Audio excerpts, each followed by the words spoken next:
Hey guys, tonight we're going to step into a place that doesn't smell like your modern city, or even your grandmother's kitchen.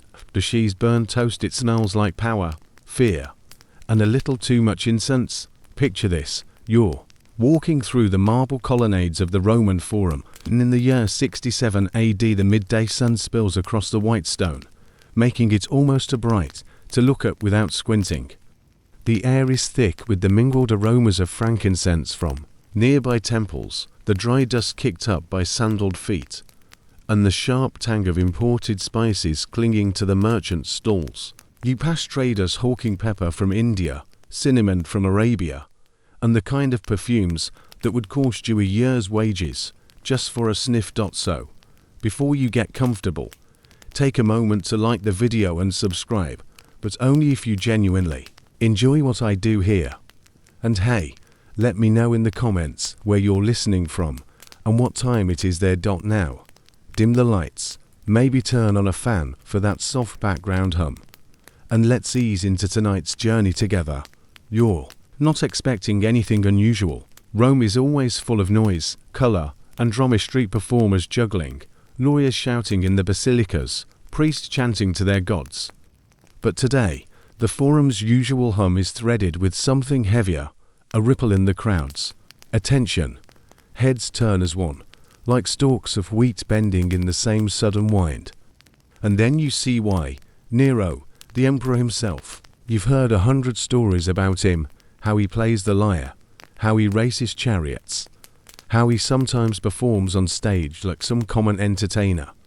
But nothing prepares you for seeing him up close. His robe glitters with threads of real gold, and his expression is one of a man entirely sure the world exists for his amusement. And on his arm, a woman who makes the crowd's breath hitch. She's draped in silks so fine they ripple like water, heavy with jewels that catch the light in blinding sparks. Her hair is arranged in the intricate coils of the highborn, pinned with ornaments worth more than most houses. The two of them move like a living fresco, every step deliberate, every glance calculated. Yet the crowd's reaction isn't simple admiration. There's awe, yes, there's envy, but under it all, there's something else, a mixture of fear and a kind of scandalized fascination. The way people might look at the statue of a goddess suddenly walked past them wearing a mischievous smile. That's when you hear it.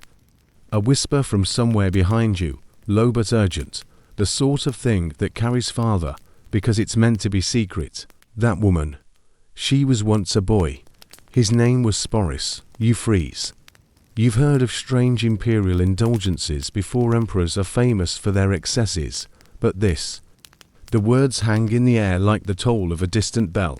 Sporus, a name you've never heard, and yet it seems everyone around you knows the story, or at least pieces of it.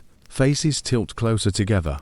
Eyes flick to the imperial couple underway again, as if staring too long might be dangerous. Nero doesn't seem to notice, or perhaps he doesn't care. His attention is fixed entirely on the figure beside him. His gaze so intense it's almost a physical thing, like heat from a brazier. He guides her or him through the forum, as though this were the most natural sight in the world. You can't help but wonder how such a thing came to be. How a boy could become the empress in all but name. How the most powerful man in the known world could walk so openly with someone whose very presence stirs whispers of transformation, control, and a kind of love twisted into something unrecognizable. The sounds of the forum fade into the background, the clang of a blacksmith's hammer, the calls of vendors, the murmured prayers of worshippers.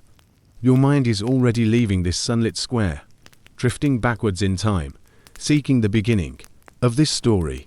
Unlike any Roman tale worth telling, it starts not in scandal, but in the promise of glory. 16 years old. That's all he was when the laurel crown settled on Nero's head, its gold gleaming against his still boyish curls.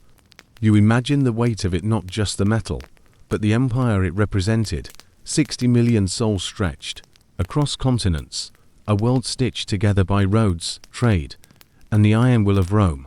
And here was this teenager, stepping into a role most men wouldn't dare dream about, much less survive. In those early days, It felt like a dawn. Nero was charming, approachable at least, by Imperial standards.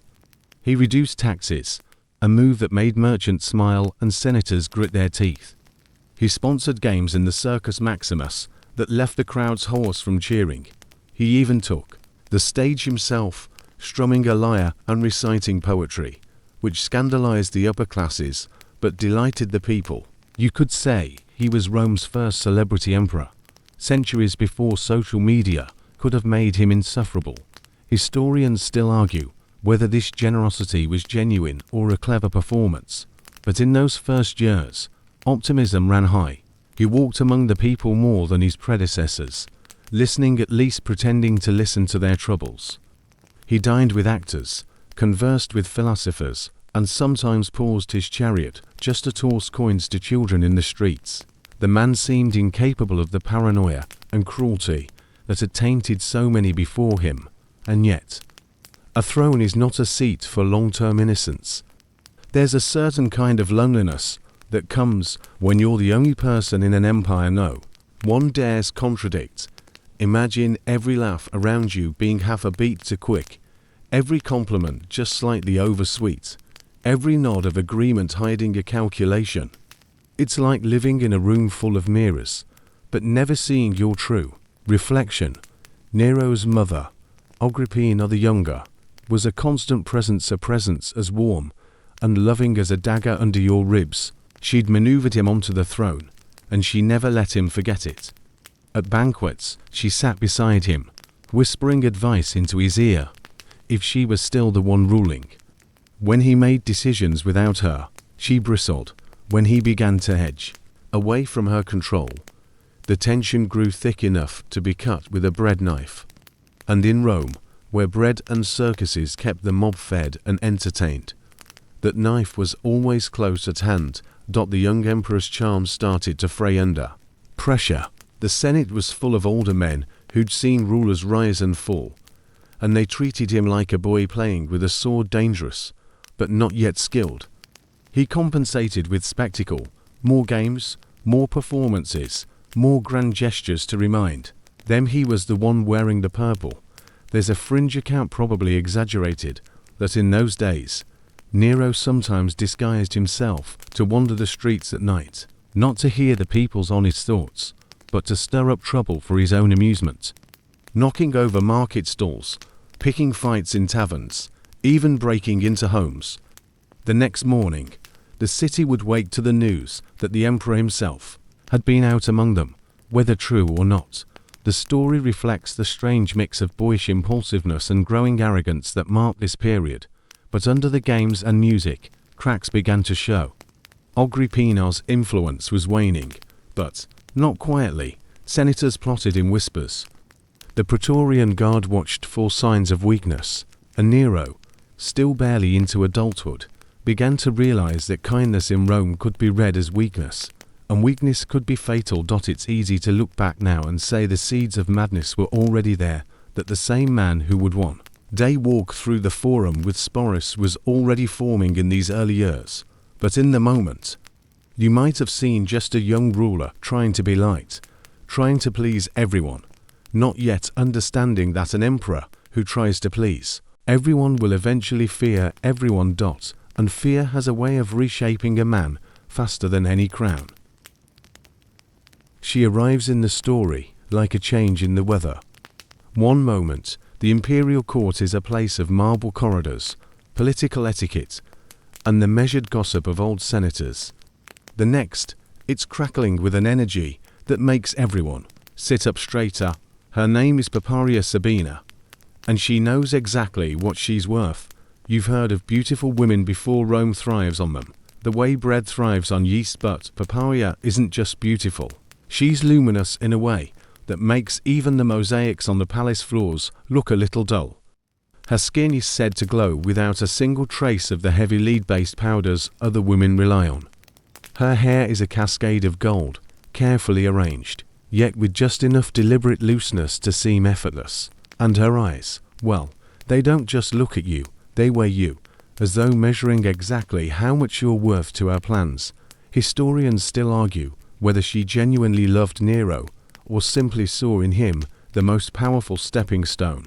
In history, fringe accounts paint her as a seductress who'd already been married twice, once to a man of wealth, once to a man of influence before setting her sights on the emperor himself. The mainstream view: she was an ambitious, politically sharp operator who understood that power in Rome wasn't seized by brute force alone, it was cultivated, nurtured, and, when necessary, stolen with a smile.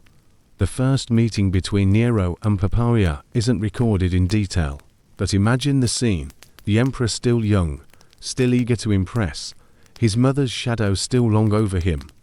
Poppaea steps into the room, all poise and confidence, and the air changes. She speaks to him if she's his equal, a dangerous, intoxicating novelty for a man used to endless deference. She laughs not at every joke, only at the good ones.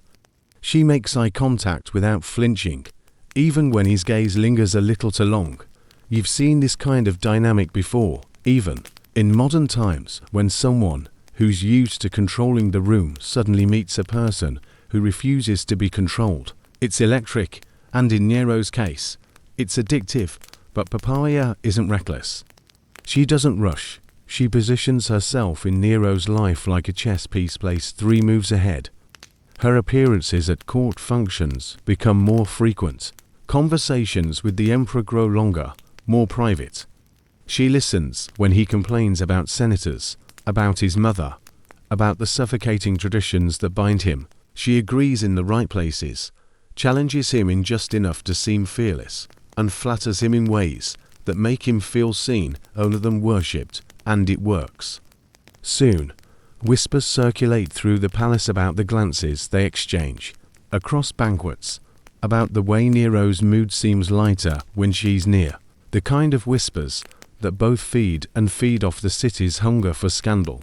There's a curious historical footnote about Poppaea's beauty routine. Allegedly, she bathed daily in ass's milk, claiming it kept her skin flawless. Whether that's truth or just the ancient equivalent of celebrity skincare gossip, it became part of her legend. And legends, in Rome, could be just as politically valuable as real achievements. Poppaea doesn't just charm Nero, she unsettles him. He's never had to work for affection before, never had to consider that someone might walk away. And in that subtle tension, his desire to keep her, her ability to seem just out of reach, something dangerous begins to grow. Love, in the Empire, is rarely just love. It's a currency, a weapon, a performance. And in Poppaea Sabina, Nero finds someone who can match him, but just in beauty or wit, but in the art of using both to get what she wants. If Rome loves one thing more than its games, it's a scandal. And when Nero decides to untangle himself from his marriage to Octavia, the scandal arrives like a thunderclap over the city. Octavia, daughter of the previous emperor Claudius, has been his wife since the political match was arranged years before. She's dutiful, quiet, the kind of presence that blends into the background of the marble halls. If Rome's high society were a mosaic, Octavia would be one of the neutral tiles important for balance, but never the part anyone points to. Nero and Octavia's marriage was, from the start, a formality. No grand romance, no whispered confessions, in shadowed gardens, just the daily choreography of appearances. But in the eyes of Rome, this was stability, the union of 2 great lines, a sign that the imperial household could be as orderly as it was powerful. Enter Poppaea, the disruptor. By the time she and Nero's relationship becomes impossible to hide, the emperor has already begun to see Octavia as a burden rather than a partner. Historians still argue whether Poppaea pushed for the divorce directly or simply let the idea bloom in Nero's mind. Either way, the outcome is that the same Octavia is accused of infertility, a devastating claim in a world where producing heirs is a wife's primary political function. The accusations escalate. Whispered rumors of adultery start circulating, likely fabricated, but in the imperial court, truth is whatever the emperor says it is. Octavia is sent into exile on the island of Pandateria, a place with wines so relentless, they seem to scour away both sand and hope. Within months, she's executed on trumped-up charges, her death sealed with the kind of bureaucratic efficiency that keeps courtiers from asking too many questions. Nero's public explanation that he's free to marry Poppaea and give Rome the empress it deserves. The wedding is a spectacle. Poppaea arrives draped in gold-threaded fabrics from the east, a living embodiment of luxury. The ceremony blazes with opulence, processions of exotic animals, musicians from every corner of the empire, perfumes thick in the air like invisible smoke. Rome's elite attend in their finest, half in awe, half in fear, knowing that one wrong expression during the festivities could end a career or a life. But beneath the glitter, something darker takes root. Poppaea is no longer the mysterious beauty in the periphery of Nero's world. She is now at its center. And Nero, having cast aside a wife for her, begins to tighten his grip. He stations guards at her side during public events, not just to protect her from would-be attackers, but to monitor her every interaction. Friends from before the marriage find themselves quietly pushed away. Letters are intercepted, conversations are overheard. And always, there's Nero's gaze watching, measuring, as if waiting for some invisible line to be crossed in a city where alliances can shift overnight. Poppaea understands the danger of her new position. She has influence, yes, but it is tied entirely to Nero's favor. And favor, as she well knows, is a currency that can be spent down to nothing in a single misstep. There's a fringe tale, likely embroidered by later gossip, that Poppaea once joked about Nero's singing voice during a private rehearsal, and that his cold silence afterward lasted for 3 days. Whether it happened or not, the story captures the reality of life at the top. Every word weighed, every glance a potential trigger. The empire sees the marriage as a love story, gilded and untouchable, but from inside the palace, it looks more like a gilded cage. The bars are made of silk and gold, yes, but they're bars all the same. Silk whispers when she moves, gold flashes when she turns her head. The world outside the palace walls sees Poppaea Sabina as the pinnacle of imperial life, an empress surrounded by wealth beyond imagining. But from where you're standing, you can see the truth. The higher the perch, the easier it is for the cage to close.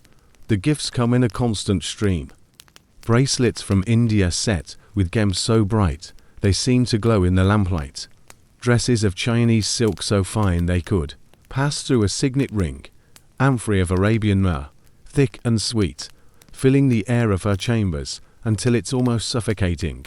These aren't just luxuries, they're declarations, each one stamped with the unspoken message, "You are mine." Historians still argue whether Poppaea welcomed this as genuine devotion or recognized it for what it was, control dressed as generosity. Fringe accounts claim that she sometimes tried to refuse the most extravagant pieces, but her refusals were met with a silence colder than marble, the kind that warned her to accept and smile. Her portraits multiply. Nero commissions them not only for public display, but for his private collection, where he can be surrounded by her image even when she's in another room. Sculptors work 4 weeks on marble busts, capturing every curve of her cheek, every tilt of her chin, until the palace seems to echo with her likeness. And yet, Poppaea's movements are never unwatched. The guards at her side are loyal not to her, but to the emperor. When she attends public festivals, they stand so close, she can't take a full step without brushing against armor. Letters from friends arrive opened, their seals clumsily repressed. She knows better than to mention it. Rome's citizens talk of her as a queen of influence, whispering that she can sway Nero's decisions with a word. And to an extent, it's true. She advises on matters of court, on which families to favor, on which senators to invite into the inner circle. But influence here is transactional. It flows so long as Nero's affection does not in quieter moments. Poppaea walks the palace gardens, the air thick with the scent of imported roses. She runs her hands over the marble balustrades, feeling the cool stone, the same stone that holds her inside. From certain angles, The gardens look endless, rolling away toward the city beyond. From others, they reveal themselves for what they are: enclosed, walled, a carefully curated illusion of freedom. There's an old Roman proverb she might recall in these walks: chains of gold are still chains. You think of the modern equivalent celebrity lives that appear flawless on social media, but behind the scenes are managed, monitored, micromanaged until every gesture is part of a performance. Poppy's audience is smaller, but the stakes are far deadlier. Fringe gossip says that Nero once ordered a set of ivory combs carved with miniature scenes of Poppy's face surrounded by doves, so that even her hair would carry his mark. The story might be exaggerated, but given the emperor's taste for theatrical gestures, you wouldn't bet against it. From the outside, it's easy to envy the silk, the jewels, the perfumes. But from within, the truth is clear. This isn't a marriage, it's possession. And in possession, the owned rarely set the terms. It's summer in Rome, 65 AD, and the heat presses down like a hand. Inside the palace, the air is no cooler. Tensions have been simmering for weeks. You can feel it in the clipped exchanges between servants, in the way the guards avoid eye contact, in the brittle edge to Nero's voice when Poppaea speaks. She's pregnant again. For an emperor obsessed with legacy, this should be a time of celebration. But lately, Nero has been distracted by the theatre, by his chariot races, by performances that keep him out until the small hours of the morning. Poppaea notices, and unlike most in his circle, she isn't afraid to say so. The argument begins the way these things often do, with a comment meant half in jest, half in warning. She asks if the city will see more of its emperor on stage than in the palace. He laughs at first, then bristles. She presses on, telling him he cares more about applause than about his duties as a husband and soon-to-be father. The room tightens around them. Historians still argue over what happened next. Tacitus says the quarrel escalated quickly, that Poppaea's words cut deep enough to make Nero lose all restraint. Some accounts claim confronted him about his absence from the palace the night before. Others suggest she mocked his singing, a wound to his pride sharper than any dagger. Fringe stories go further, imagining a scene of mutual shouting, each trying to dominate the other in a battle neither could win. But in all versions, the pivot is sudden and irreversible. In a fit of rage, Nero lashes out, whether it's a single violent kick to her abdomen, as one historian records, or a series of blows, as another insists, the effect is the same. Poppaea collapses, the silk of her gown pooling around her like spilled sunlight on the marble floor. The silence that follows is the kind that swallows sound. Nero stands over her, breathing hard, the enormity of what's happened settling in. The Emperor of Rome, master of legions, ruler of seas, has just struck down the one person he claimed to love beyond all else. Servants rush in. Orders are shouted. The best physicians in the city are summoned. Their faces pale when they see the damage. Nero offers them fortunes to save her, threatens them with death if they fail. But medicine in Rome, for all its herbal remedies and bronze instruments, can do only so much. By evening, Poppaea is gone. With her dies the unborn child, the heir who might have changed the course of the Julio-Claudian line. In that moment, something breaks in Nero that can't be repaired. Grief comes, yes, but it's tangled with denial, guilt, and the stubborn refusal of a man who's never been told no to accept the finality of death. This isn't just loss, it's the start of a descent, a slide into a realm where reality bends to fit the emperor's will, no matter how impossible. And somewhere in the dark corners of the palace, the first whispers begin, not about politics, not about governance, but about what happens when love becomes ownership, and ownership meets the kind of power that knows no limits. The body should have been burned. That's what Roman custom dictated: cremation, to release the spirit, the ashes stored in an urn, the proper rites observed to guide the soul to the afterlife. But Nero won't hear of it. Instead, he orders something unprecedented. Papaya is to be embalmed, preserved in death, as if time itself will obey his command. Historians still argue whether this was a gesture of devotion, a refusal to face guilt, or the first clear sign that Nero's grasp on reality had slipped entirely. Fringe tales claim he visited her chamber every night in the first week, talking to her as though she could still answer. The embalming is done with imported resins and oils so costly they could have funded a legion for a year. Her body is laid out in a tomb more elaborate than any empress before, her walls inlaid with lapis from Afghanistan, gold leaf catching the light of oil lamps that burn without pause. Musicians play softly at all hours. Servants are assigned to keep fresh flowers in the room, their scent mingling with the sharp sweetness of the preservatives. But the strangest thing is what happens outside the tomb. The Imperial court begins to behave though Papaya is not gone at all. It's not a matter of comfort, it's survival. Nero insists she still holds her place at banquets, her seat left empty, but honored. Courtiers speak of her in the present tense. Anyone who dares to suggest the emperor should move on finds themselves swiftly exiled, or worse. You can imagine the tension in those halls. Nobles toasting a woman who isn't there, pretending not to notice when Nero's eyes fix on the empty chairs if waiting for her to take it. The Praetorian Guard shifts uncomfortably during these moments, but no one breaks the illusion. There's a disturbing edge to it all, like a stage play that refuses to end. And in the midst of this strange, perfumed morning, the emperor begins to look elsewhere, not for a replacement, but for a resurrection.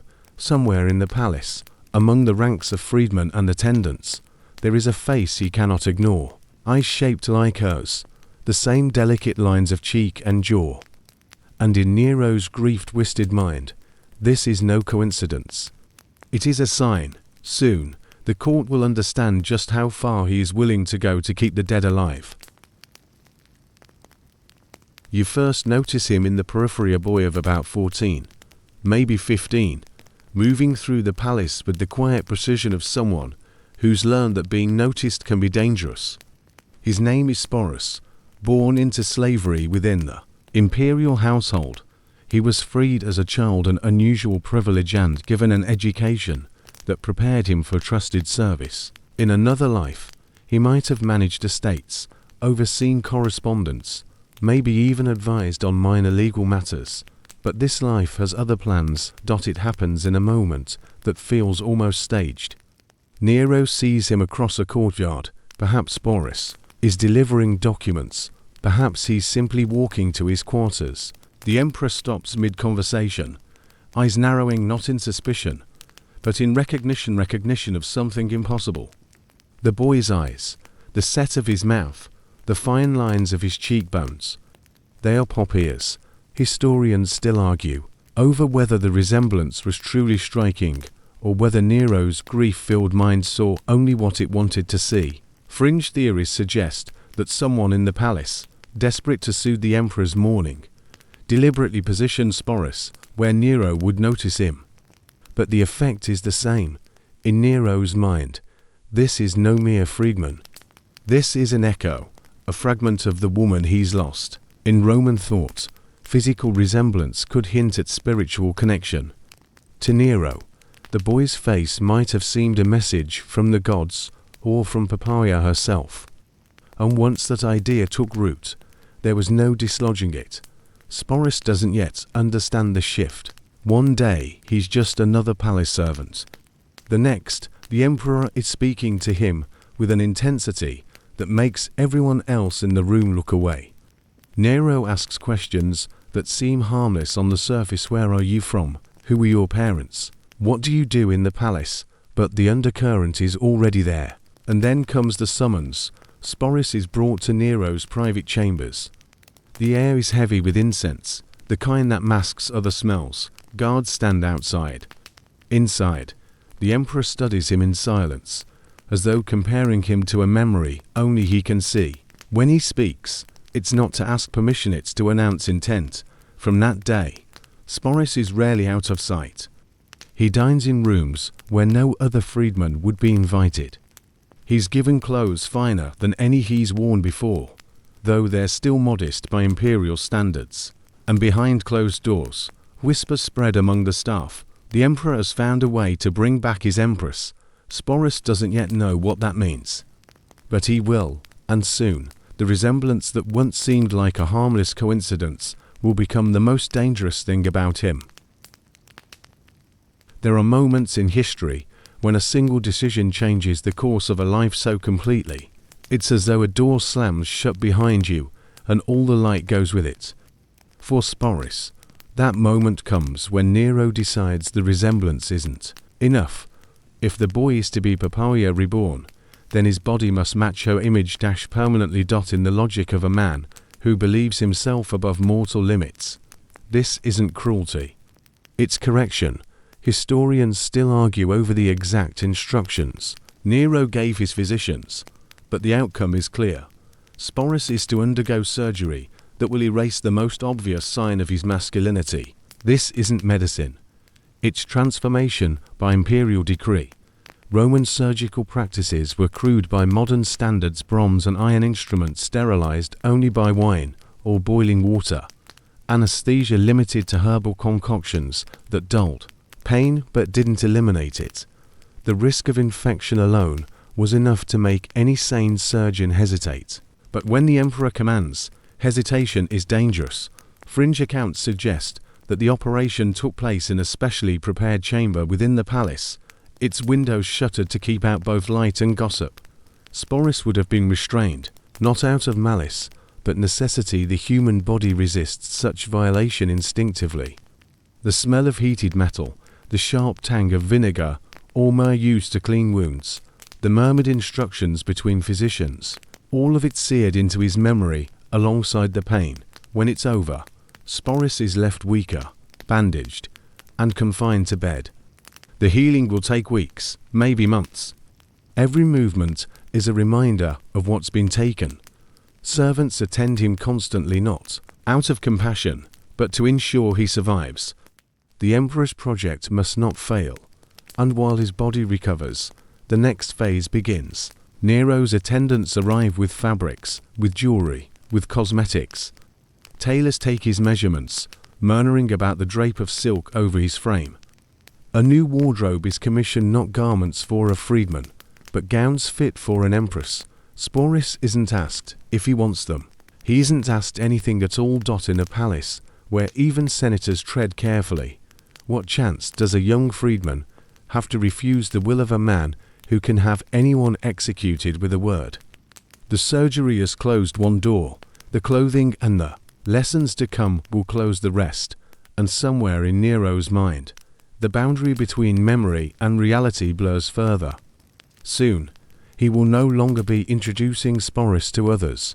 He will be reintroducing Papaya.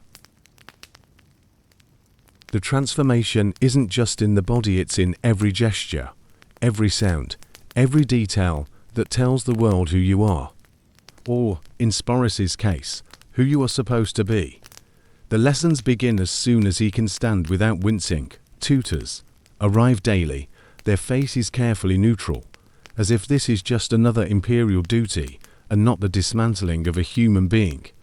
They teach him how to sit, so that the folds of his gown fall in graceful lines, how to walk with a glide instead of a stride, feet placed close together, steps measured to the length of the hem, how to incline his head at just the right angle to suggest both poise and submission. Makeup artists, men and women, both arrange themselves around him with trays of powders and pigments. They show him how to dust his cheeks with rouge for a faint, healthy flush, how to line his eyes with kohl to make them seem larger, more luminous. They blend and soften until the mirror no longer reflects the boy who once moved unnoticed through the palace corridors. Historians still argue whether Sporus resisted at first or simply learned that resistance would make things worse. Fringe accounts whisper that the first time they fastened a necklace around his throat, a piece that had once belonged to Papaya, he flinched as though it were a shackle. Hairdressers spend hours with him, heating metal rods over coals to curl and twist his hair into elaborate patterns, popular among Roman noble women. Jewel pins are slid into place, each one a glittering reminder of the role he is to play.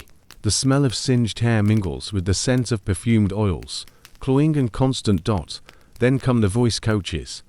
They instruct him to lift his pitch, to adopt the rising inflections and softer consonants associated with femininity in Roman society.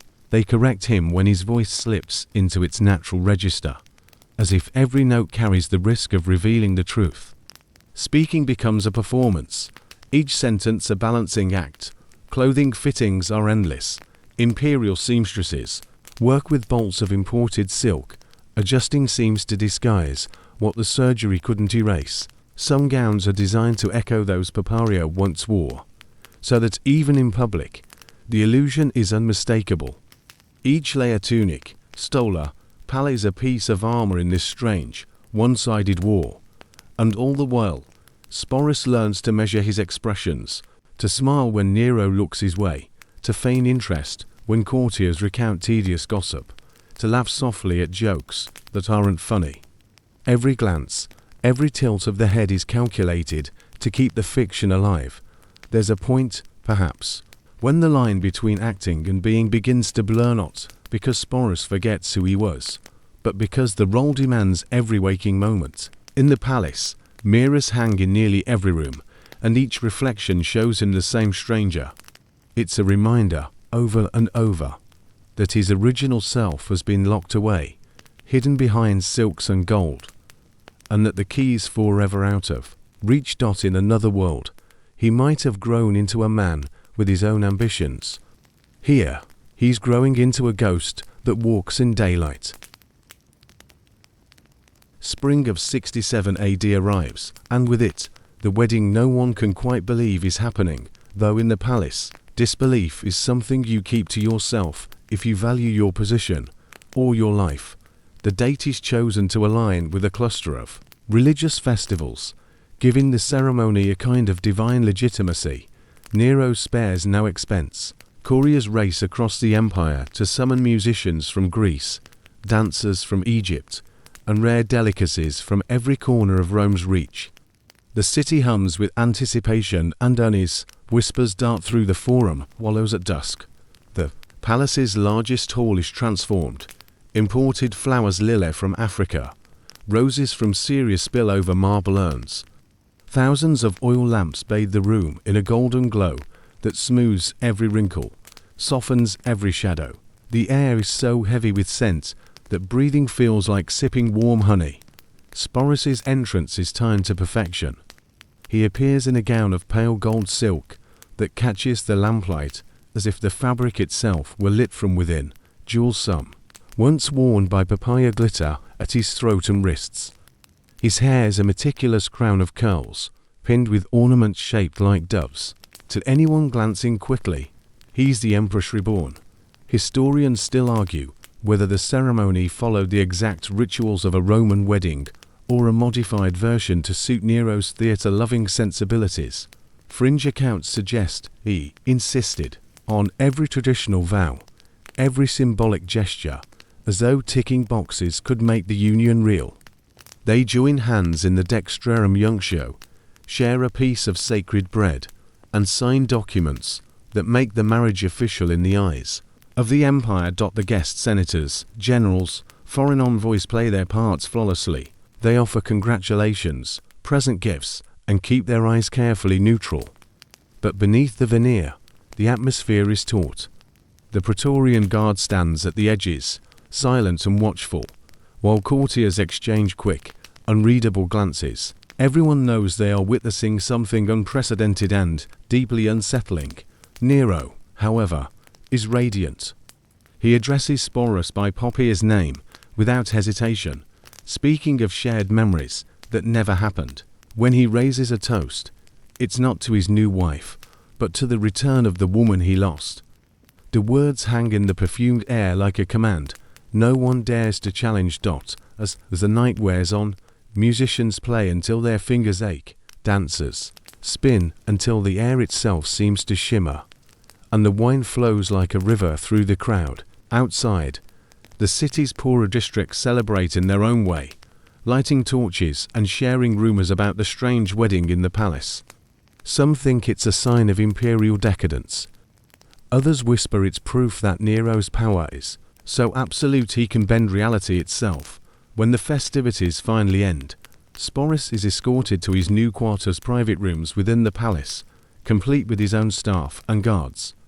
They are richly appointed, but the luxury feels less like a gift and more like the soft padding of a locked cell. The door closes behind him with a sound that's almost lost in the fading music, but not quite. From this night onward, he's no longer Sporus in the eyes of Rome. He's Papaya Sabina, the empress whether he wants to be or not. Spring of 67 AD arrives, and with it, the wedding no one can quite believe is happening, though in the palace, disbelief is something you keep to yourself if you value your position or your life. The date is chosen to align with a cluster of religious festivals, giving the ceremony a kind of divine legitimacy. Nero spares no expense. Couriers race across the empire to summon musicians from Greece, dancers from Egypt, and rare delicacies from every corner of Rome's reach. The city hums with anticipation and unease. Whispers dart through the forum, wallows at dusk. The palace's largest hall is transformed. Imported flowers lily from Africa, roses from Syria spill over marble urns. Thousands of oil lamps bathe the room in a golden glow that smooths every wrinkle, softens every shadow. The air is so heavy with scent that breathing feels like sipping warm honey. Sporus's entrance is timed to perfection. He appears in a gown of pale gold silk that catches the lamplight as if the fabric itself were lit from within. Jewels some, once worn by papaya glitter at his throat and wrists. His hair is a meticulous crown of curls, pinned with ornaments shaped like doves. To anyone glancing quickly, he's the Empress reborn. Historians still argue whether the ceremony followed the exact rituals of a Roman wedding or a modified version to suit Nero's theatre-loving sensibilities. Fringe accounts suggest he insisted on every traditional vow, every symbolic gesture, as though ticking boxes could make the union real. They join hands in the Dextrarum Junctio, share a piece of sacred bread, and sign documents that make the marriage official in the eyes of the empire. The guest senators, generals, foreign envoys play their parts flawlessly. They offer congratulations, present gifts, and keep their eyes carefully neutral. But beneath the veneer, the atmosphere is taut. The Praetorian Guard stands at the edges, silent and watchful, while courtiers exchange quick, unreadable glances. Everyone knows they are witnessing something unprecedented and deeply unsettling. Nero, however, is radiant. He addresses Sporus by Poppy's name without hesitation, speaking of shared memories that never happened. When he raises a toast, it's not to his new wife, but to the return of the woman he lost. The words hang in the perfumed air like a command. No one dares to challenge. As the night wears on, musicians play until their fingers ache, dancers spin until the air itself seems to shimmer, and the wine flows like a river through the crowd. Outside, the city's poorer districts celebrate in their own way, lighting torches and sharing rumors about the strange wedding in the palace. Some think it's a sign of imperial decadence. Others whisper it's proof that Nero's power is so absolute he can bend reality itself. When the festivities finally end, Sporus is escorted to his new quarters' private rooms within the palace, complete with his own staff and guards. They are richly appointed, but the luxury feels less like a gift and more like the soft padding of a locked cell. The door closes behind him with a sound that's almost lost in the fading music, but not quite. From this night onward, he's no longer Sporus in the eyes of Rome. He's Papaya Sabina, the empress whether he wants to be or not. When Nero announces his grand tour of Greece, the palace buzzes with a mixture of excitement and dread. Officially, it's a cultural expedition, a chance for the emperor to showcase his artistic talents in the land that birthed the theatre, philosophy, and the Olympics. Unofficially, it's another stage for his ego, a rolling performance where the audience just happens to be an entire nation. And of course, his empress will be by his side. For Sporus, the journey begins before they even leave Rome. Tailors prepare a travel wardrobe designed to impress foreign elites while preserving the illusion. Silk gowns in colors chosen to flatter the Greek taste for vibrancy. Jewels reset to catch the Mediterranean sun. Hairdressers rehearse elaborate styles that will hold through the heat and salt air. The voyage across the Aegean is, on the surface, idyllic. The Imperial ship glides over blue-green water, dolphins sometimes racing alongside. The deck smells of polished wood and sea spray. But the sense of confinement doesn't vanish. If anything, it intensifies. Surrounded by open sea, there's nowhere to retreat, no shadowed colonnade to disappear into. Historians still argue how the Greeks received the spectacle of Nero with a teenage boy dressed as an empress. The official accounts are predictably flattering cities welcoming the emperor with laurel crowns, amphitheaters packed for his performances, priests offering sacrifices in his honor. Fringe anecdotes tell of local dignitaries struggling to keep straight faces when introduced to Papaya, their eyes flicking between Sporus's delicate features and the faint traces of youth not yet erased by costume. Nero, of course, ignores or fails to notice any discomfort. He enters competitions, singing and acting before judges who wouldn't dare give him anything less than victory. In Corinth, he declares the city free of Roman taxes, an act that wins cheers and cements his image as a benevolent ruler at least. For that afternoon, through it all, Sporus is on display. At festivals, he sits beside Nero in a place of honor, applauding when expected, smiling just enough to seem warm, but never so much as to draw focus from the emperor. At feasts, he receives toasts as if he truly were the returned empress. The role has become second nature. The danger lies in forgetting it's a role at all. There's a moment, one evening on the island of Lesbos, as the sun sinks into the Aegean, when Sporus stands at the rail of the ship, the wind tugging at his gown. For a breath, there's no court, no emperor, no performance, just the hiss of the sea against the hull. But it passes quickly. Footsteps approach, a guard's shadow falls over him, and the illusion snaps back into place. In Greece, the myth of Papaya is alive and well, and Sporus, whether he likes it or not, is its living vessel.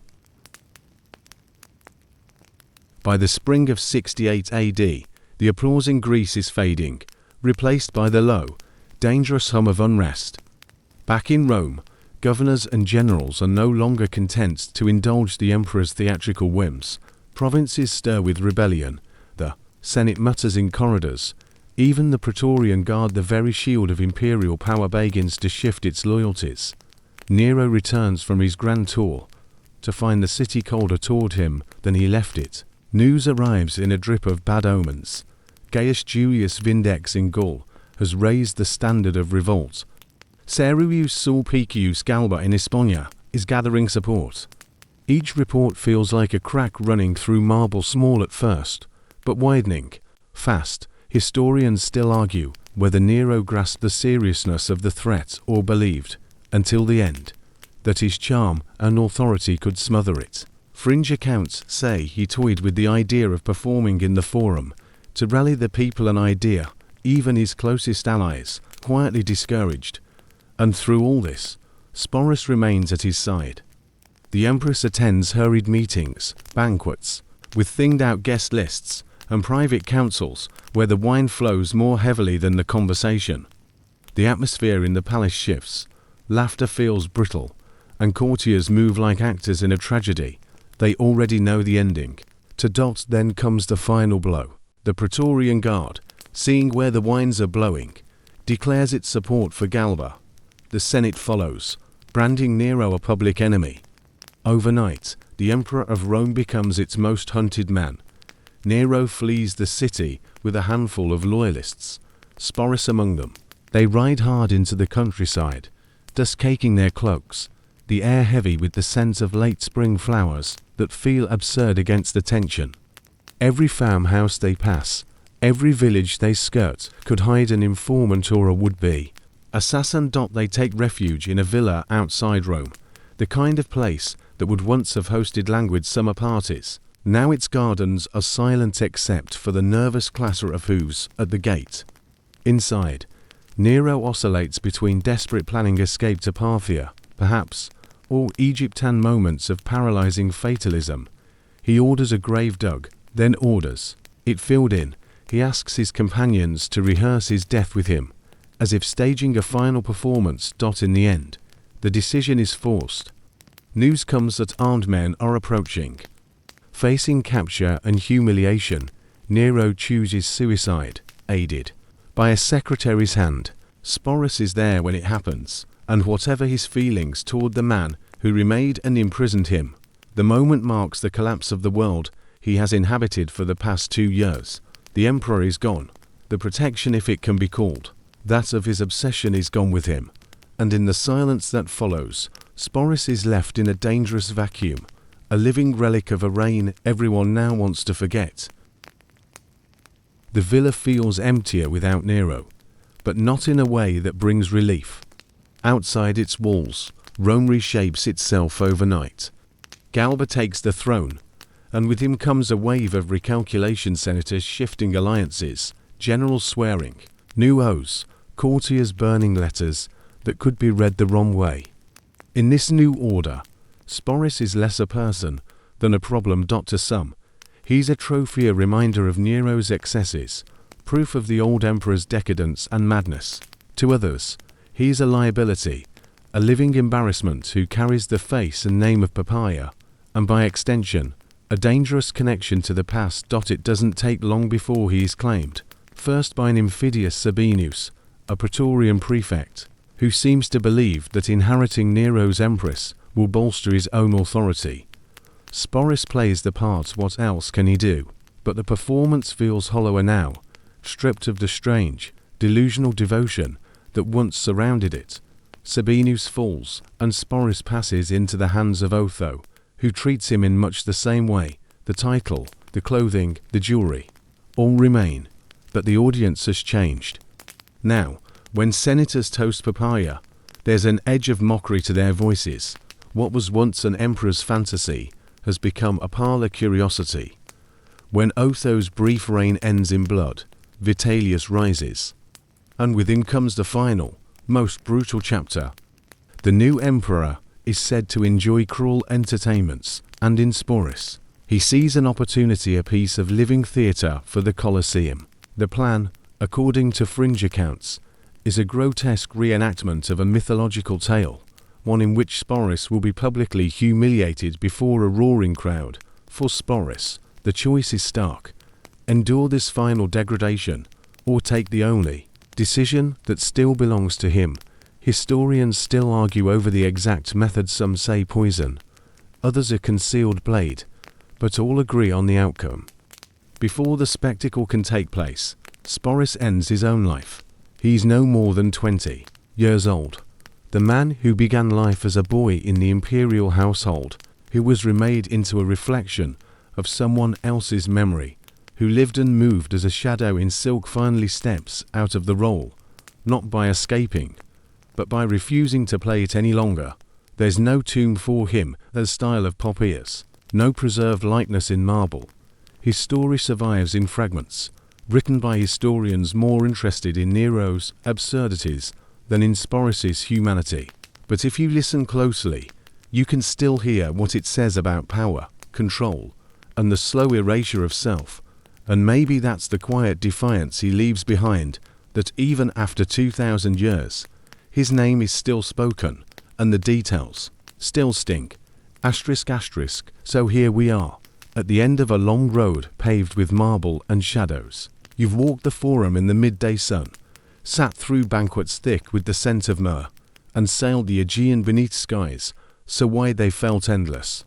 You've seen gilded cages and heard whispers that outlived the men who spoke them. Now, as the lights in the palace fade and the music from the banquet halls drifts into silence, you can step back from the story, let the images soften, the silk gowns lose their shimmer, the oil lamps burn lower, the corridors empty of their watchful eyes.